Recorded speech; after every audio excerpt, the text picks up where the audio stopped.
Bien, pues gloria a Dios, bienvenidos a todos. Un saludo también para aquellos que nos siguen a través de las redes sociales. Es un gozo y un privilegio estar de nuevo en la casa del Señor para compartir el día de descanso que el Señor nos permite, el día de su día, para alabarlo, para bendecirlo, para ministrarle como hemos hecho a través de la alabanza. Y ahora Él nos quiere ministrar a nosotros por medio de su palabra. Así como he dicho, vamos a olvidarnos de todos los problemas que podemos tener. Todos tenemos problemas, ¿verdad?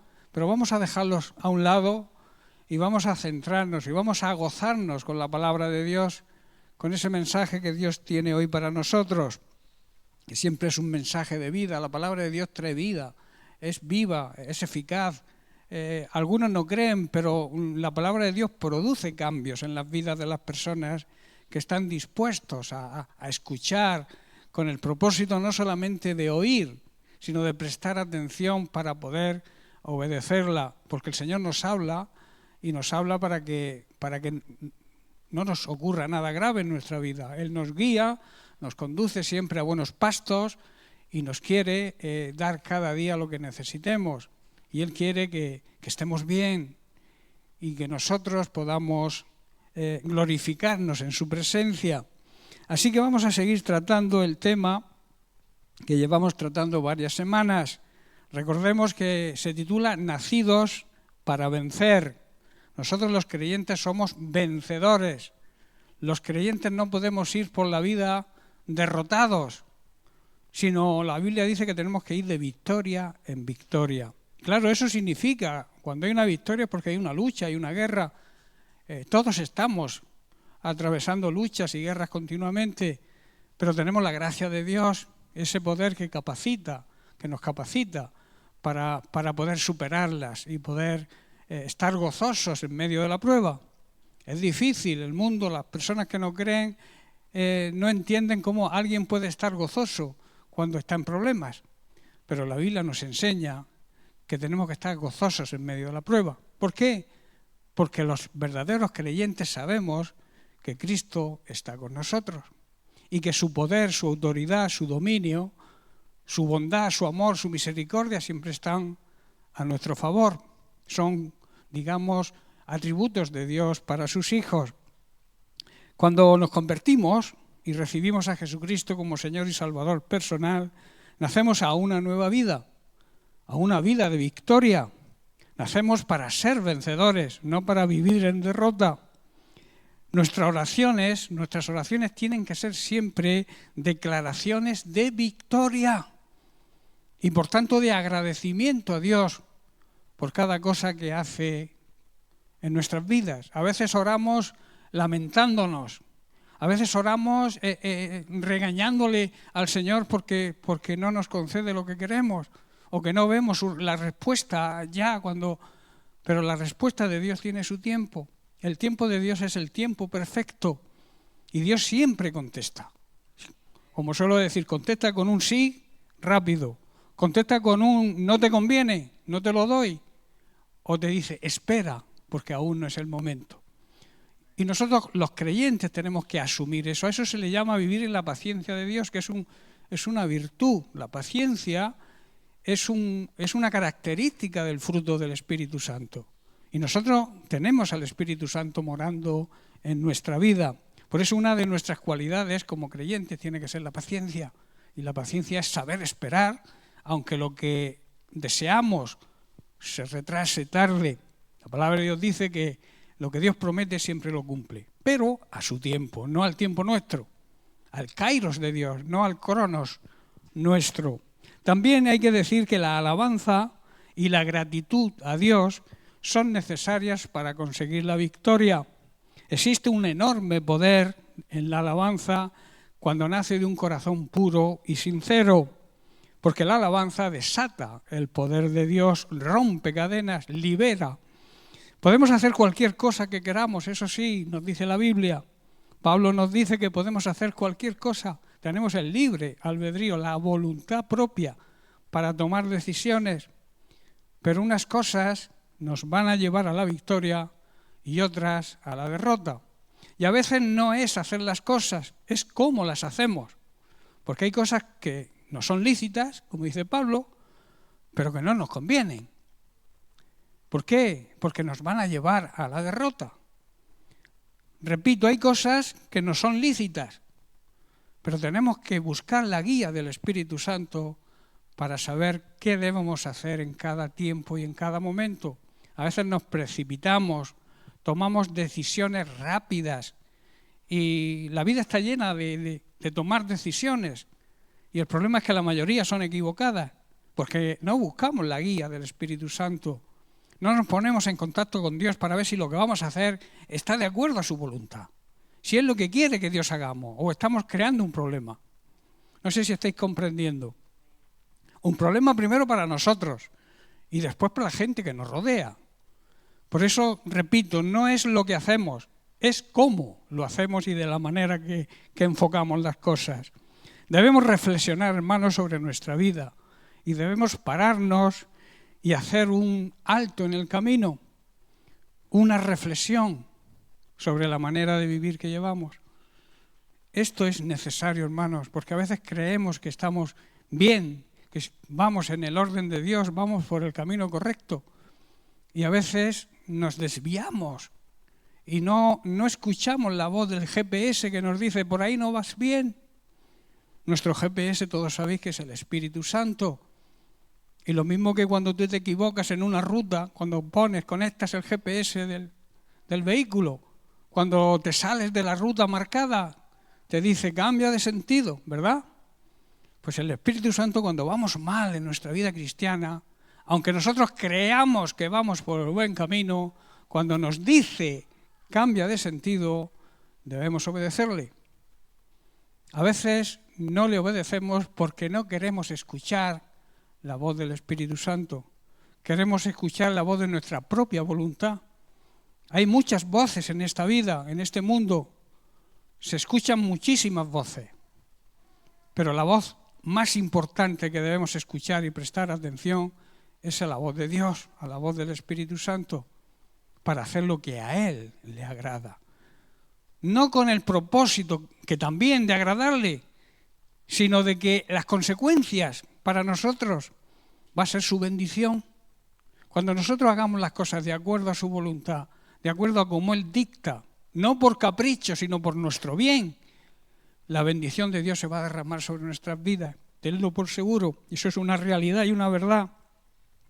Por eso debemos reflexionar, hermanos, y empezar a pensar si estamos viviendo de acuerdo a la palabra de Dios, de acuerdo a la voluntad de Dios. Y nos hacíamos la semana pasada o las semanas anteriores la siguiente pregunta: ¿cómo se puede vivir hoy en victoria? Y decíamos la primera consideración es que había tres cosas importantes para conocer la primera cosa, que es nuestra identidad con Cristo. ¿Qué relación tenemos con Cristo? ¿Quién es Cristo para nosotros? Es un personaje que oímos, que nos predican de Cristo, que un día vino a la tierra, era la segunda persona de la Trinidad, era Dios, bajó a la tierra, murió por nosotros. Pero eso es lo que todo el mundo conoce, de una manera histórica, y los creyentes de una manera real y auténtica. Pero realmente conocemos cuál es nuestra posición en Cristo, cuál es nuestra relación con Cristo y sobre todo qué es Cristo para nosotros. Cuando Jesús murió debemos tener en cuenta que nosotros morimos con Él. Cuando Jesús resucitó, o sea, fue sepultado, nosotros también fuimos sepultados con Él. Y cuando Jesús resucitó, nosotros también resucitamos con Él. En Romanos capítulo 6, verso 23, Pablo nos advierte lo siguiente: porque la paga del pecado es muerte. A esto se le llama derrota, muerte espiritual. Mas la dádiva, la recompensa, la remuneración de Dios es vida eterna en Cristo Jesús nuestro Señor. O sea, es victoria. Y la pregunta es, ¿vivimos en derrota o vivimos en victoria? Pablo aquí nos habla de premio y de castigo. El premio es la victoria, el castigo es la derrota. En 1 de Pedro capítulo 3, verso 9, habla que nuestra victoria es sobre el mal y sobre la maldad, en primer lugar. Dice, no devolviendo mal por mal, dice 1 de Pedro 3:9, ni maldición por maldición, sino por el contrario, bendiciendo, hablando bien, sabiendo que fuisteis llamados para que heredaseis bendición.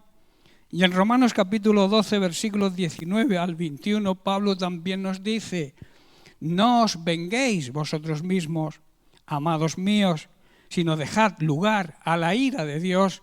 Sabéis que la ira de Dios siempre es santa y justificada.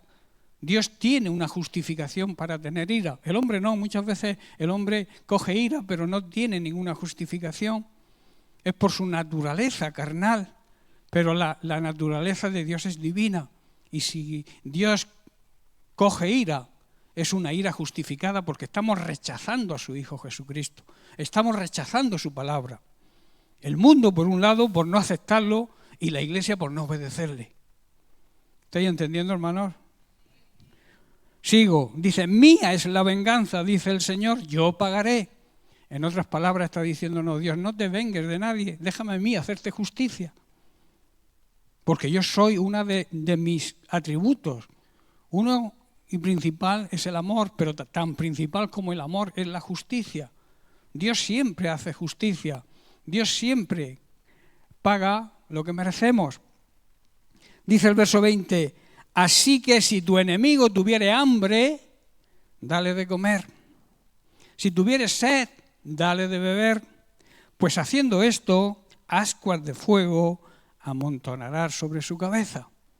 O sea, harás que se le caiga la cara de vergüenza. Y lo más probable es que ganes un amigo, que deje de ser tu enemigo. Y lo más importante, que empiece a ser amigo de Dios al ver tu ejemplo. Si tú devuelves maldad por maldad, se multiplica la maldad. En Lucas capítulo 6, verso 29, el propio Jesús nos dice, al que te hiera en una mejilla, preséntale también la otra. ¿Qué significa poner la otra mejilla? Lo explicamos la semana pasada. Y esto no demuestra que seamos débiles cuando ponemos la otra mejilla, sino demuestra valentía y una gran capacidad para perdonar, la cual esa capacidad debe existir en cada vida cristiana. El mal no se puede combatir con el mal. Jesús aquí, Pedro y Pablo nos enseñan otra cosa, otra manera de ver las cosas. Cuando nos dicen que no resistamos, no hagáis frente al que hace maldad con otra maldad. Al contrario, al que te hace un mal, devuélvele un bien. A esto se le llama poner la otra mejilla. ¿Estáis comprendiendo? Pero mi pregunta es la siguiente. ¿Eres capaz de hacerle bien a tu enemigo cuando éste busca el mal para ti? Aplícate esa pregunta. Cada uno debe aplicarse esta pregunta. Yo puedo hacerle un bien a la persona que busca un mal para mí, a mi enemigo. En 1 Corintios capítulo 15, verso 3, Pablo nos dice, Cristo murió por nuestros pecados conforme a las Escrituras. O sea, lo que dicen, lo que enseñan, lo que está escrito en las Sagradas Escrituras es que Cristo murió con el único propósito de perdonar nuestros pecados. Aunque no lo merecíamos, Él vino a la tierra con ese plan y ese propósito, perdonar a los pecadores. Para eso exige el arrepentimiento, claro está, el cambio de rumbo radical, el giro de 180 grados de nuestra vida de pecado a una vida de santidad. Y Él vino con ese plan y ese propósito. En 1 de Pedro capítulo 2, verso 24, recordando las palabras de Isaías, Pedro dice, quien llevó Él, o sea Jesucristo, mismo nuestros pecados en su cuerpo sobre el madero, para que nosotros, estando muertos a los pecados, vivamos a la justicia. O sea, vivamos una vida recta, vivamos para hacer el bien, vivamos cumpliendo y obedeciendo su palabra. y por cuya herida, añade Pedro, fuisteis en pasado, ya fuimos sanados físicamente, emocionalmente y espiritualmente. Victoria total. Te pregunto, ¿andas en victoria o andas en derrota? Y Juan también, su primera carta, capítulo 2, verso 2, nos dice, y Él es la propiciación por nuestros pecados, y no solamente por los nuestros, porque somos más guapos o somos mejores, sino por toda la humanidad. Propiciación significa sacrificio. Él, Jesucristo, se ofreció, Él mismo se ofreció, nadie le obligó. Dice, yo pongo mi vida porque yo quiero, la pongo y si quiero la vuelvo a perder, pero la puedo volver a tomar si yo quiero. O sea, Él decidió morir por nosotros y a eso se le llama propiciación, ser un sacrificio vivo para nosotros. Dice, y se ofreció una vez y para siempre. Murió para perdonar nuestros pecados y los de toda la humanidad, como he dicho, mediante el arrepentimiento y nuestra confesión de Cristo como Señor y Salvador personal. Quiero volver a hacer énfasis en una vez y para siempre. Y quiero exponer aquí una de las grandes herejías de la Iglesia católico romana, el sacrificio que llaman de la misa. Quiero hablar de este tema porque hay muchos cristianos evangélicos, que comparan la misa con el culto, como si fuera lo mismo, pero no tienen nada que ver. El sacrificio de la misa es una completa herejía. ¿Qué es una herejía? Una herejía en relación con la doctrina cristiana es un error que se sostiene con pertinencia, obstinación, terquedad. Es mantener una opinión, una doctrina o una decisión que se ha tomado, aunque sea un error. Mantenemos tercos ahí. Muchos saben que es un error, muchos saben que no es bíblico, pero se mantienen ahí, en el error. A eso se le llama herejía. John MacArthur, en uno de sus artículos, dice lo siguiente: el escritor de Hebreos es inmensamente claro acerca del carácter singular y único del sacrificio de Cristo. Y en Hebreos capítulo 9, versículos 24 al 28, yo lo voy a leer en la Nueva Traducción Viviente, dice lo siguiente: pues Cristo no entró en un lugar santo hecho por manos humanas, que era solo una copia del verdadero que está en el cielo. O sea, Cristo entró realmente en el cielo. Él entró en el mismo cielo para presentarse ahora delante de Dios para interceder por nosotros. Dice el versículo 25, y no entró en el cielo para ofrecerse a sí mismo una y otra vez, como lo hace o como lo hacía el sumo sacerdote aquí en la tierra, que entraba en el lugar santísimo año tras año con la sangre de un animal. Si eso hubiese sido necesario, Cristo tendría que haber sufrido la muerte una y otra vez desde el principio del mundo. Pero ahora, en el fin de los tiempos, Cristo se presentó una sola vez y para siempre para quitar el pecado mediante su propia muerte en sacrificio.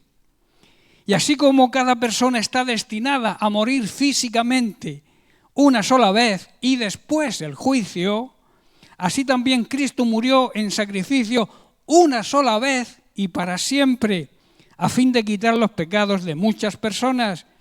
Cristo vendrá otra vez, escuchar bien esto, Cristo vendrá otra vez no para ocuparse de nuestros pecados, o sea, no para morir de nuevo, sino para traer salvación, la plenitud de la salvación a todos aquellos que esperamos con anhelo su regreso.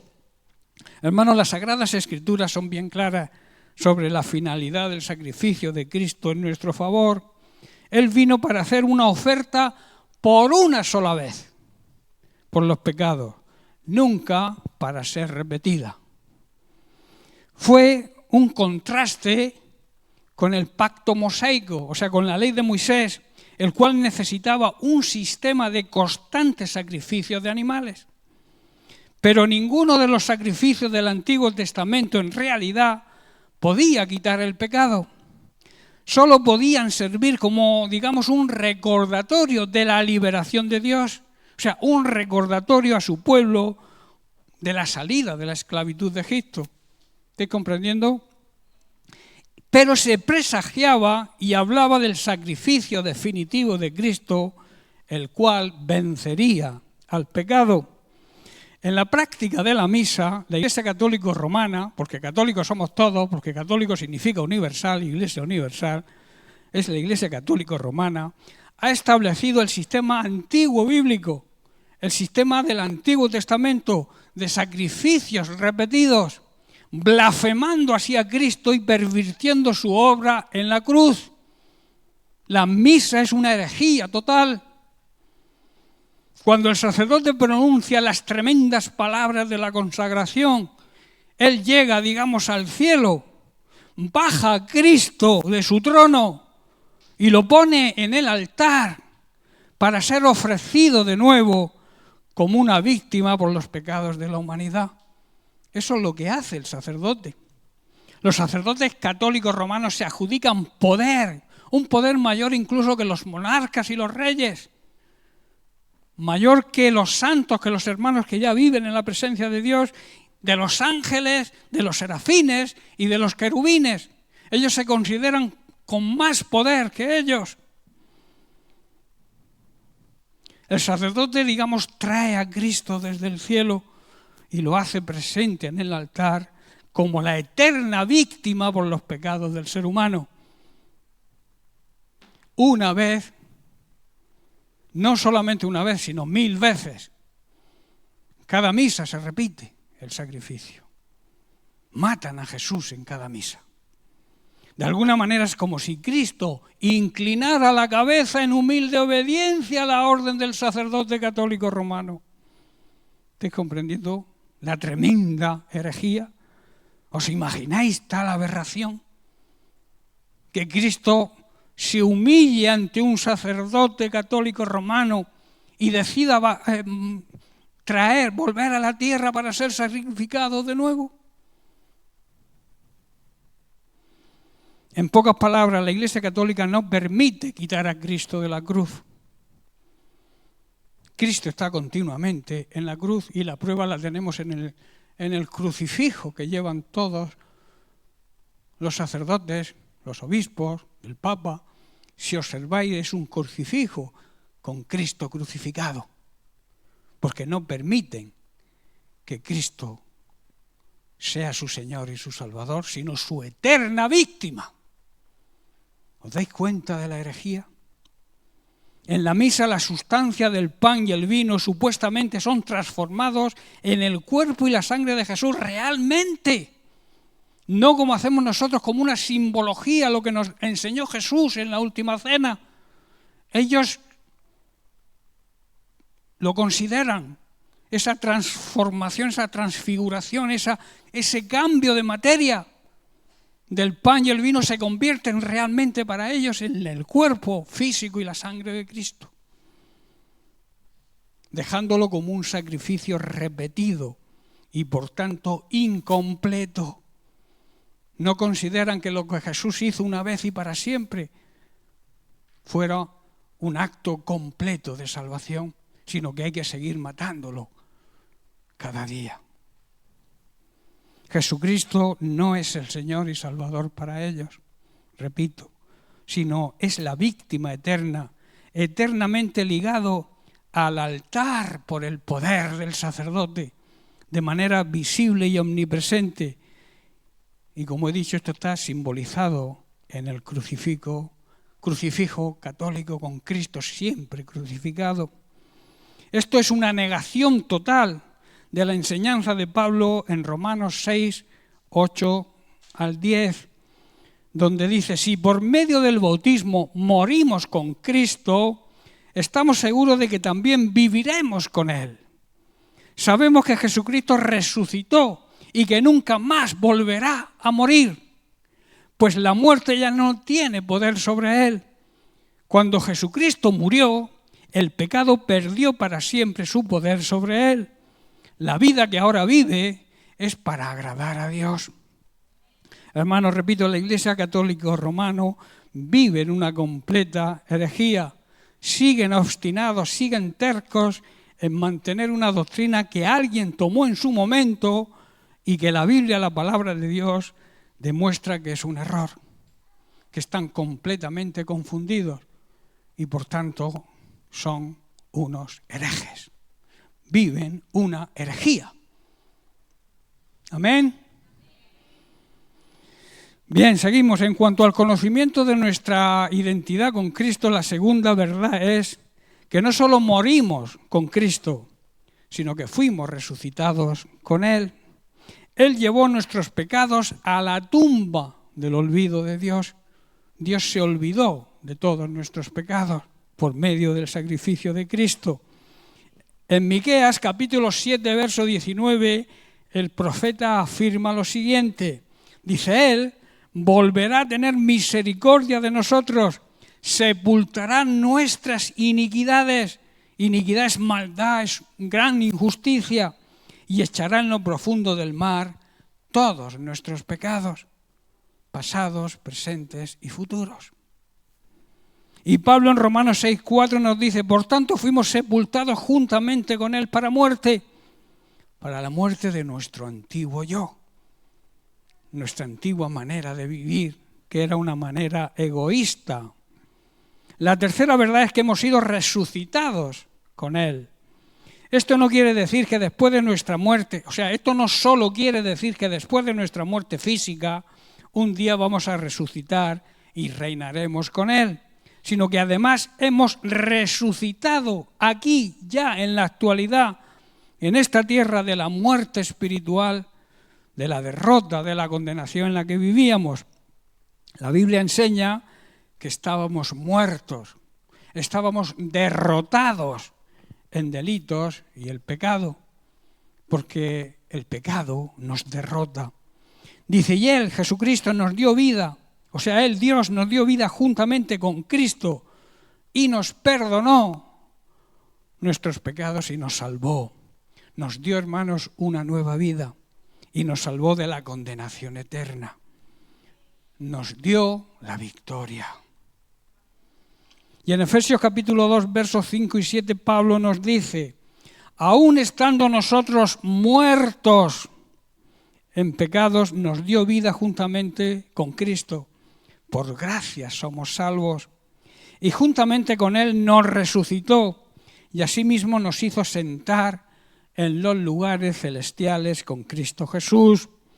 Simbólicamente ahora estamos como su cuerpo que somos en el mismo lugar de privilegio que Cristo se encuentra hoy. Esto debemos entenderlo. Esto es carne, esto no es leche, pero es la realidad, la Biblia así lo enseña.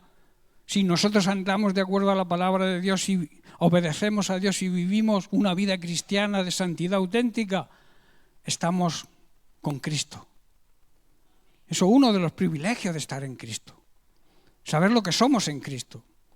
Y somos su cuerpo. Y donde está la cabeza está el cuerpo.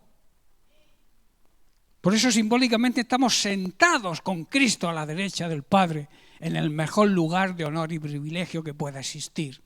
Amén. Los creyentes no solo somos buenas personas, porque dice la Biblia, para mostrar en los siglos venideros, debemos demostrar a las generaciones que vengan la abundancia de las riquezas de su gracia en su bondad para con nosotros en Cristo Jesús.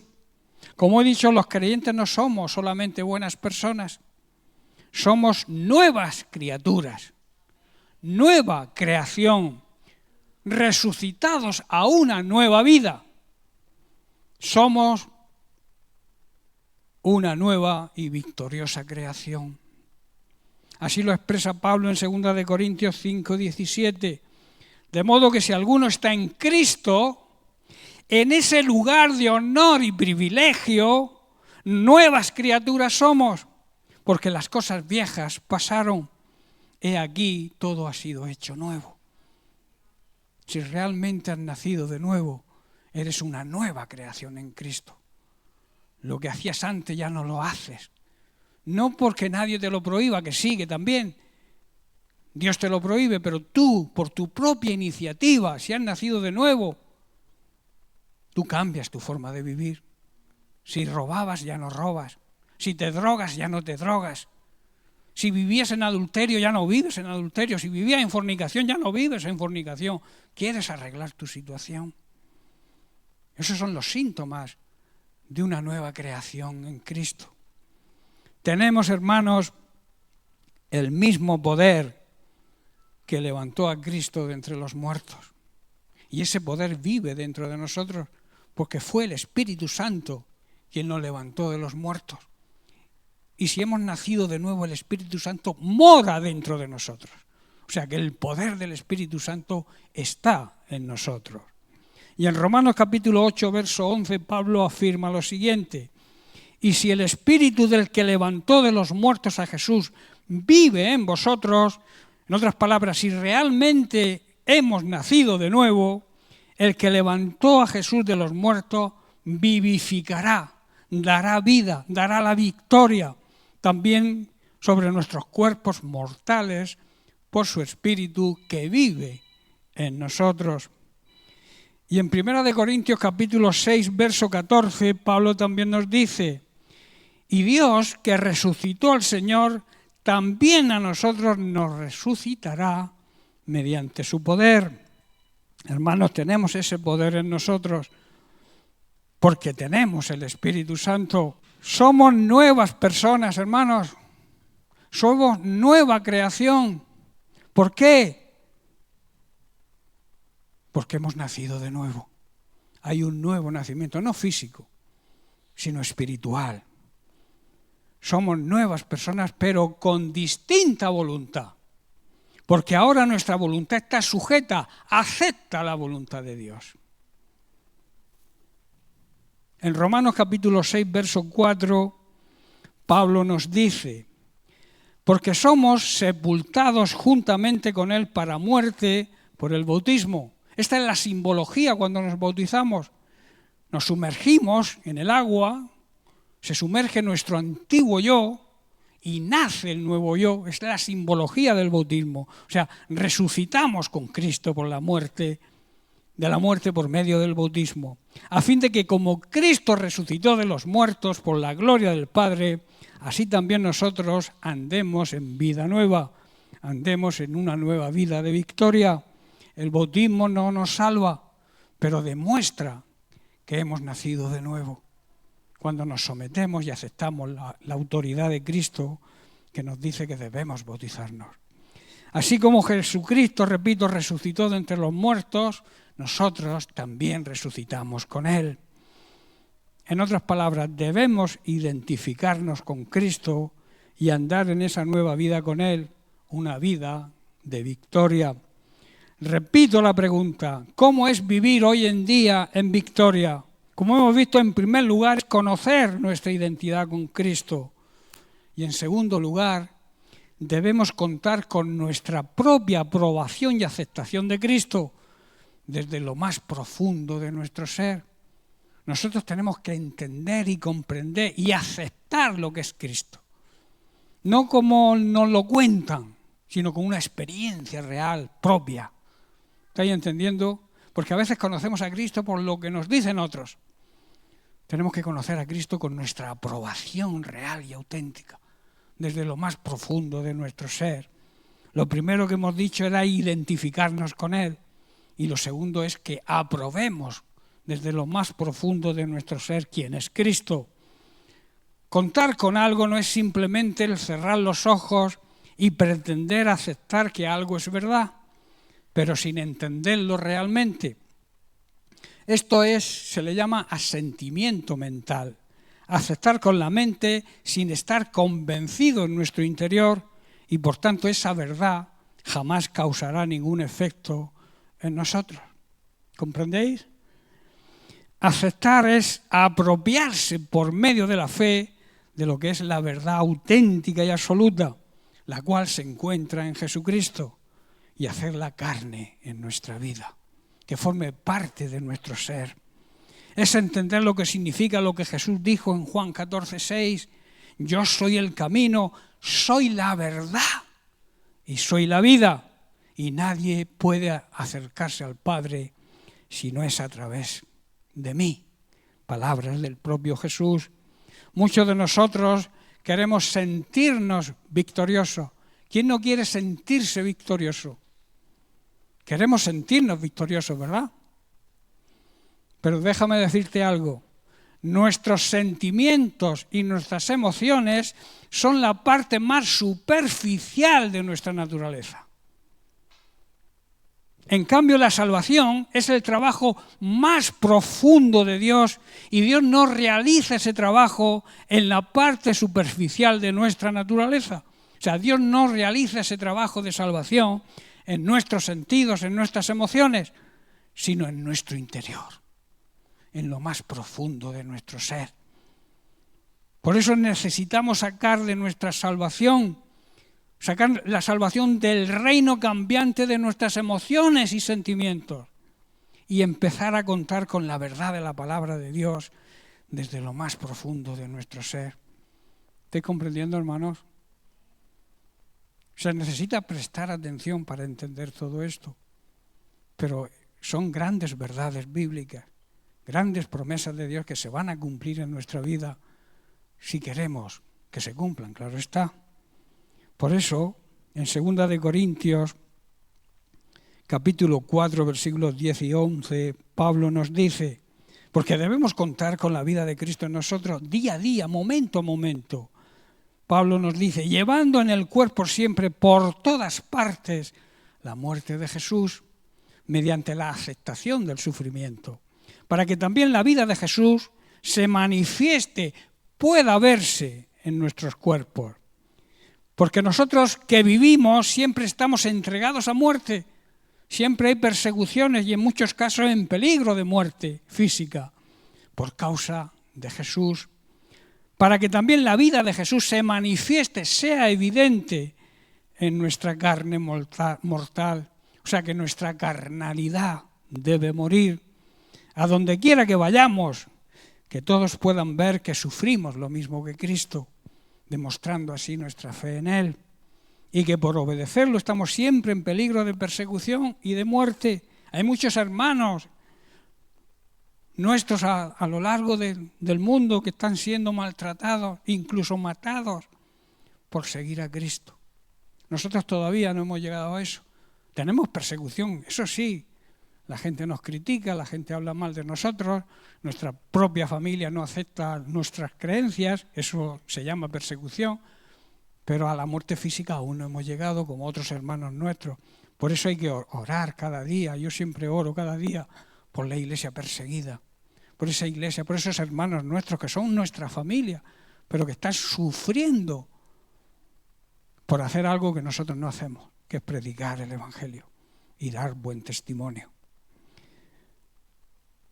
También que todos puedan ver por medio nuestro que Jesús tiene poder para dar vida a los que están muertos espiritualmente en sus delitos y pecados, como nosotros estábamos antes, para dar la victoria a los que viven derrotados.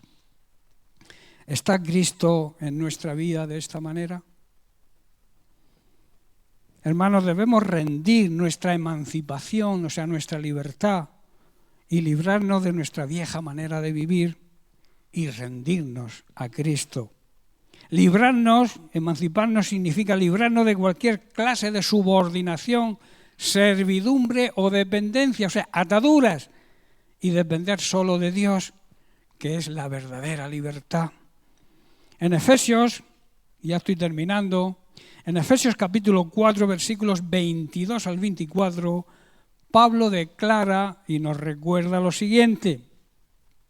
En cuanto a la pasada manera de vivir, todos tenemos que admitir que teníamos una pasada manera de vivir que no está en concordancia con la actual, ¿verdad? Y si está en concordancia, mal vamos, ¿verdad? Si no ha habido un cambio radical en nuestra vida a partir de conocer a Cristo, mal vamos.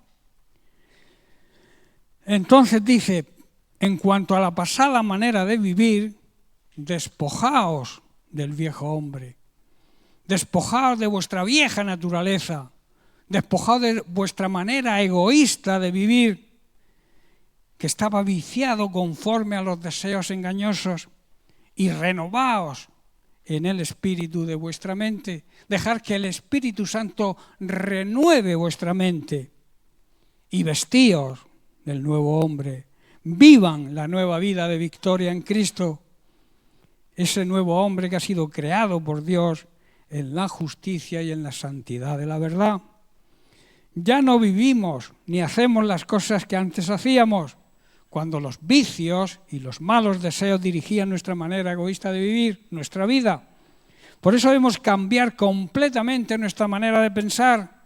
Debemos ser honestos y vivir en santidad de verdad, apartados, dedicados, transformados por la palabra de Dios, como corresponde a personas que Dios ha vuelto a crear, que Dios nos ha hecho una nueva creación, porque hemos sido recreados por el poder del Espíritu Santo para que seamos como Él es. Amén. Bien, pues lo dejamos aquí, seguiremos la semana que viene con la tercera cosa que es necesaria para poder identificarnos con Cristo y para poder aceptar en nuestro corazón quién es Cristo. La tercera cosa es que necesitamos aprender a cooperar con Dios, y esto lo hacemos solamente cuando nos rendimos a Él. Hablaremos de lo que significa rendirse a Cristo. Amén. Bien, pues lo dejamos aquí. Que Dios les bendiga.